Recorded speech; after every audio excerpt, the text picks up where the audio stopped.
शहर की चमचमाती रोशनी के बीच एक छोटा सा रेस्टोरेंट था, स्वाद संगम। बाहर से देखने में यह बस एक साधारण जगह लगती थी, लेकिन अंदर कई अधूरी कहानियां पकती थीं। जैसे किचन में खाना, उसी किचन में काम करता था 19 साल का लड़का आरव। उसके हाथों में जादू था, लेकिन जिंदगी ने उसे बहुत जल्दी जिम्मेदारियों का बोझ दे दिया था। पिता बीमार थे, माँ घरों में काम करती थी और छोटी बहन स्कूल जाना चाहती थी। आरव का सपना था एक दिन अपना खुद का होटल खोलना, लेकिन फिलहाल वो दूसरों के सपनों को प्लेट में सजाकर परोसता था। हर सुबह 6 बजे, जब शहर अभी सो रहा होता, आरव उठ जाता। बिना नाश्ता किए वो रेस्टोरेंट पहुंचता और किचन में काम शुरू कर देता। कभी सब्जियां काटता, कभी बर्तन धोता और कभी कभी शेफ की डांट भी खाता। उसके हाथों पर जलने के निशान थे, लेकिन उसने कभी शिकायत नहीं की। एक दिन बहुत भीड़ थी।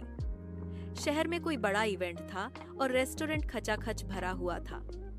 शेफ ने गुस्से में कहा, आरव, जल्दी करो, ऑर्डर लेट हो रहे हैं। आरव भागते भागते काम कर रहा था। पसीना उसके माथे से गिर रहा था, लेकिन उसकी आंखों में एक अजीब सी चमक थी, कुछ करने की, कुछ बनने की। उसी दिन एक बुजुर्ग आदमी रेस्टोरेंट में आए। उन्होंने साधारण खाना ऑर्डर किया, दाल, चावल और रोटी, लेकिन गलती से उनका खाना देर से पहुंचा। मैनेजर ने आरव को डांटते हुए कहा, तुम्हारी वजह से ग्राहक नाराज हो जाएगा। आरव ने चुपचाप खाना उठाया और खुद जाकर उस बुजुर्ग के सामने रखा। उसने धीरे से कहा, सॉरी सर, थोड़ी देर हो गई, लेकिन मैंने इसे दिल से बनाया है। बुजुर्ग ने उसकी आंखों में देखा और मुस्कुरा दिए। उन्होंने एक कौर खाया और उनकी आंखें नम हो गईं। बेटा, ये सिर्फ खाना नहीं है, इसमें मेहनत और प्यार है, उन्होंने कहा।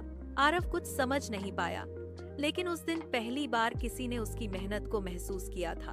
अगले दिन वही बुजुर्ग फिर आए। इस बार उन्होंने मैनेजर से बात की और कहा, मैं एक बड़ा होटल चलाता हूँ, मुझे इस लड़के में कुछ खास दिखा है।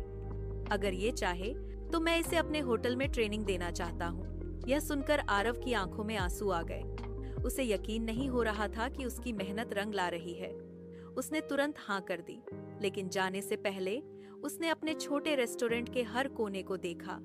वो जगह जहां उसने संघर्ष किया, जहां उसने आंसू बहाए और जहां उसने अपने सपनों को जिंदा रखा। कुछ महीनों बाद आरव एक बड़े होटल में काम करने लगा। अब वो सिर्फ बर्तन नहीं धोता था, बल्कि नए नए डिश बनाना सीख रहा था। उसकी मेहनत और लगन ने उसे